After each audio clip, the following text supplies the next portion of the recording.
Hey guys, it's Justine here from I Should Read That, and today I'm going to do my November book haul. I got a lot of stuff this month. I didn't read a lot this month, but I got a lot of stuff. Yeah, this is just happening a lot lately. I'm just going to roll with it. Yeah, we're going to pretend that this isn't a problem at all. So how many books did I bring in this month? Let's see. By my terrible counting, I think I brought in 26 books this month. Yep. So we're just going to go ahead and get started. I'm going to try to divide this up in a reasonable way. So this first stack is books that I got from the charity shop this month, and there's quite a few. Fortunately, there's a few that I don't need to actually add to my TBR. So I ended up getting another set of Lord of the Rings because that's something that happens. I collect editions of Lord of the Rings from used bookstores. I don't buy them new. And I think these are just the UK, standard UK paperbacks, but they're nice, and just if I see them, that I just have to have them. I of course have already read Lord of the Rings, so this doesn't go in my TBR pile, so that's good. I also picked up from the same shop The Lux, and this is by Anna Goberson. So this looks fabulous. This looks like kind of Gossip Girl but historical fiction, which I've never actually watched or read Gossip Girl, so don't know why that would appeal to me, but this is all about New York City in 1899, and it's all about the debutantes and society, and I'm sure there's tons of backstabbing and scandal, and this looks so fun. This came up in a list of books, I think on Amazon, that they recommended for me because of The Thousandth Floor, and while that wasn't necessarily a book that I loved, I was very, very interested in this, and I didn't realize that it's a much older book. I think this came out in 2007. So this came out in 2007. It's a little bit of an older book. I am really looking forward to this. This looks like super fun, sort of the selection type trashy reading, which is not a bad thing. And I'm looking forward to it. I don't know what to expect, but hey ho, we'll see. The next book that I got from the same charity shop is Cold Magic, and this is by Kate Elliott. So Kate Elliott wrote a book called Black Wolves, which I held fairly recently, and I love that book so much, and I wanted to read another one of hers. I saw this on the shelf and I picked it up. So this is about a girl named Kat, and she's an orphan. She's raised by her extended family, and her family betrays her, and she is forced to marry a powerful cold mage. So she's drawn into a world of politics, and she will have to struggle against powerful magic. This looks great, looks amazing, and I am very excited for this because I liked her other book. Next up, I picked up Stags by M.A. Bennett. This is one that I heard a lot about, I think when it came out last year maybe, and I was very excited to read it then, and I just never got the chance, so I picked it up when I saw it on the shelf. I think that this is kind of like Hunger Games Battle Royale-esque. It says on here, 9 students, 3 blood sports, and 1 deadly weekend. I think that the rich kids hunt their classmates in this, which is terrible, but it's supposed to be really, really fun. I know that it has a sequel, and I think maybe a third somewhat related book has come out by now. The last book that I picked up from the charity shop is The We Free Men. This is by Terry Pratchett. I've only ever read Good Omens, which I loved, and The Color of Magic, which I thought was kind of okay. So I want to read more Terry Pratchett because I know that when I get into his stuff a little bit later on in the Discworld series, I'm probably going to end up loving it. So I ended up picking up this one because I love the illustrations, the cover art on these books, and I know that this is maybe a younger book. I think this may be sort of YA-ish or children's, but this looks really cute. It looks great. It's Terry Pratchett. What more justification do you need? So, books that I bought from Waterstones or pre-ordered this month. So I have a few here. I have 2 pre-orders, 2 books that I got because I chaired an event, and I have 2 others that I picked up just because I felt like buying books. So these first 2 are books that I've already read. This is Silent Companions by Laura Purcell and The 7 Deaths of Evelyn Hardcastle by Stuart Turton. So these 2 authors were at Blackwell's earlier this month, and I was fortunate enough to chair their event.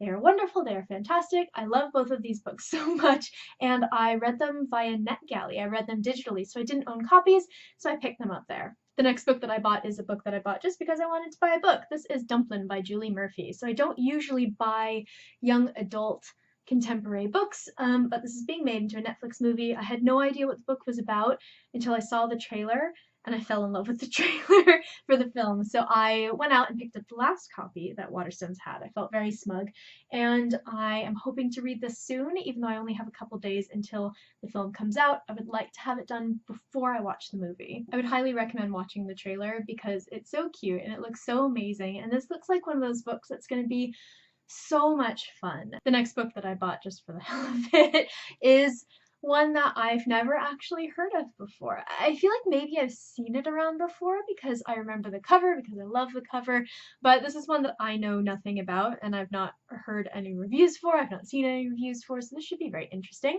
This is A Big Ship at the Edge of the Universe by Alex White. So a couple things appealed about this book. First of all is the cover. As I said, I really love this cover. The second thing is that it is blurbed by Nicholas Eames, who wrote Kings of the Wild, which is a book that I really love.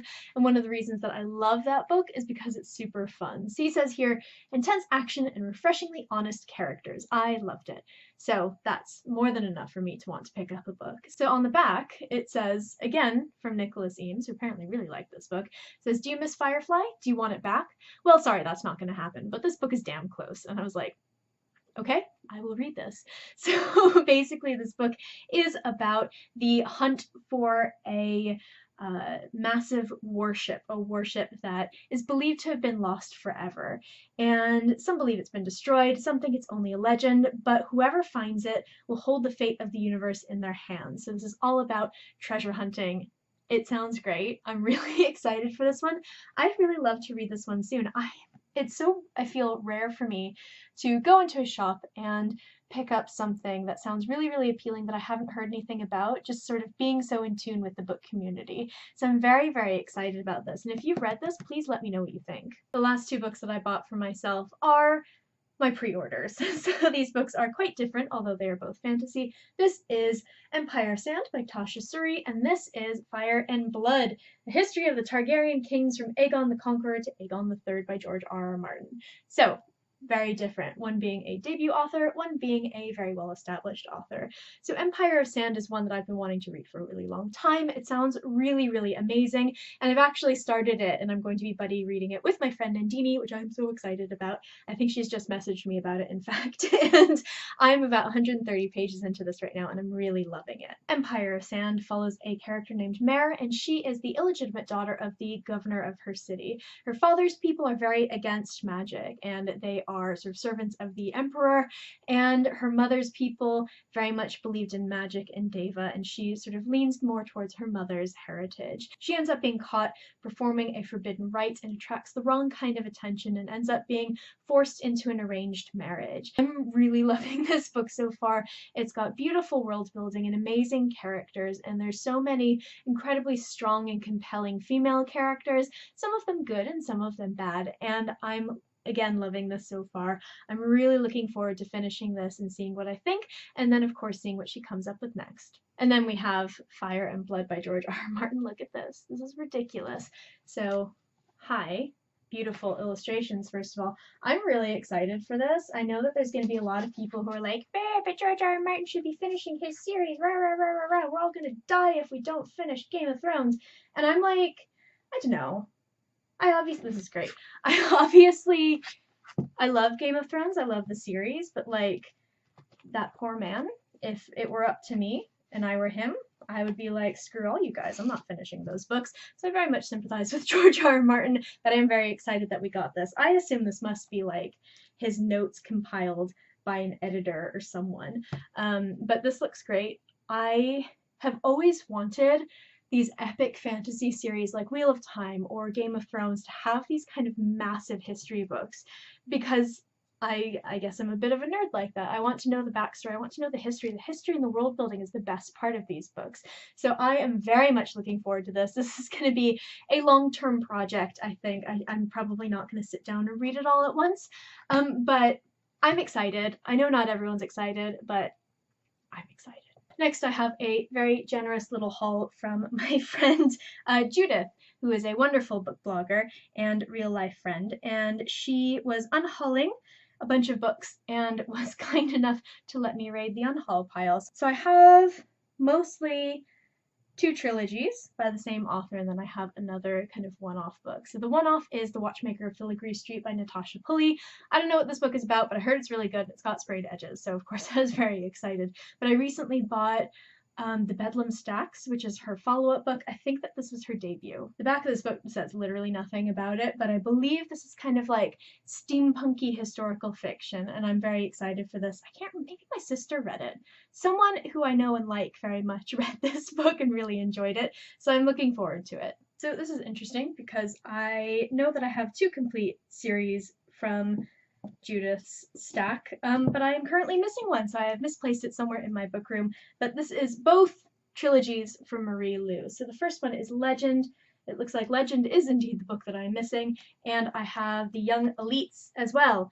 I loved Warcross and Wildcard, so I wanted to read Marie Lu's other books, and I managed to get them all here, so this is very exciting. I'm hoping that I get to read these soon. I really want to read like the foundational YA books, so things like Legend, or like City of Bones, or Throne of Glass, because I want to get a better idea of what sort of made the genre grow in the way that it did. So this is going to be a really interesting project for me. I would really like to read these soon. I loved her other books so much that I thought that I might as well give these a try. The last stack of books are books that I got from publishers this month. So I have a few, and it was a really, really good and really generous month from publishers. So thank you so much to everyone who sent me these books. First things first is Skyward by Brandon Sanderson. So this is the regular edition. This is the Fairy Loot edition. I'm including Fairy Loot in this because you show off both books at the same time. I talked about Skyward in my November wrap-up, so you can see what I thought there, but basically I loved it. It's great. I'm so happy I read this. The next book that I have is Empress of All Seasons by Amiko Jean, and this is a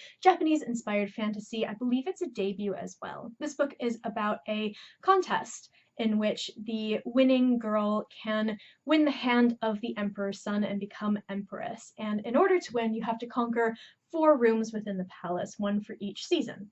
Hence the name of the book. This book follows several points of view. Our main character is Mari, and she is a yokai. She is a shape-shifting creature, and she's going to compete to become empress. She has trained for this her whole life, and only humans are allowed to compete in this competition, so she has to keep her identity a secret. We also have Taro, and he is the prince, the son of the emperor, and he has no interest in this contest. He is a much quieter young man than his father is, and he is an inventor. And then we have another character who I have not come upon yet, named Akira, and he is a half-human, half-yokai outcast. I'm loving this book so far. The world building is beautiful, it's really fantastically done, and I cannot wait to read more. In the month of October, I actually missed a proof party for Hotkey Books, and I was very, very sad because I was ill. However, my friends Asha and Judith brought me a copy of the book. Thank you very much, guys. I really appreciate that. This is The Twisted Tree by Rachel Burge. This is one that I don't know very much about, but I know it is a contemporary Norse ghost story. It has to do with the gods, and I'm very, very excited to read this. This looks really, really fun. It's quite short, which I was surprised by, but I think that this is going to be an excellent, excellent choice. This comes out in January of 2019. Next is a book from Pan. This is one I'm really excited for. This is The Mortal Word by Genevieve Cogman. So this is, I think it's a spin-off from The Invisible Library, which is her other series, and it's all about a library that is sort of the repository for all knowledge of all books that have ever been written, magical or otherwise, and I really, really liked the first one. I never ended up continuing with the series, which is something I'd like to change. However, I really love that world. I love the concept, so I was very excited to get my hands on this. This book follows a character named Irene, who's one of the librarian spies from the original series. And during a summit between warring dragons and fae, in which there are peace talks happening, one of the diplomats is killed. She is stuck in 1890s Paris, and she has to track down the killer before peace negotiations completely fall apart. This looks super fun. It looks like it combines a lot of things that I really love, and I love books that combine historical fiction with sort of fantasy and fae elements, so this sounds really fun. Also, it's got cats all over the cover, so probably gonna enjoy it. The Mortal Word just came out at the end of November, so you can pick up a copy of this, and I would highly recommend picking up the Invisible Library series as well. The last book that I have to show you guys is a YA horror novel, which is very exciting because I feel like I don't read any horror at all, and I've been trying to rectify this with Saw Kill Girls and with other books. This sounds like it's going to fit the bill perfectly. This is Whiteout by Gabriel Dillon. This comes out from Red Eye in 2019, I believe in January or February, so you should be able to pick it up soon. So this book is about a character named Charlie who is on a school ski trip, and this is kind of his perfect escape from his very unhappy home life. However, they get stuck in the resort town because a storm blows in and kind of cuts them off from the rest of the world. So they're trapped on the mountain. The students are waiting for this blizzard to pass. However, long-buried secrets begin to surface, and it soon becomes evident that the storm is the least of their problems. This sounds really, really fun. I'm really looking forward to this. I read The Hunting Party in November, which you can see in my wrap-up, and I really liked that. That sounds kind of like the adult version of this kind of book. It's a very similar setting, and I loved that setting so much. So this looks like it's going to be really interesting. I'm very much looking forward to this one. That is it for my November book haul. I feel like I'm missing something, and I don't know what it is, but that's still a lot of books, and it's potentially even more because I'm positive that I'm missing at least one book here. Let me know if you picked up anything great in the month of November, or if you've read any of these books and you think that there's a good place for me to start. I'd love to hear from you. I post bookish content to this channel fairly frequently, so hit subscribe, check back soon, and I will see you next time.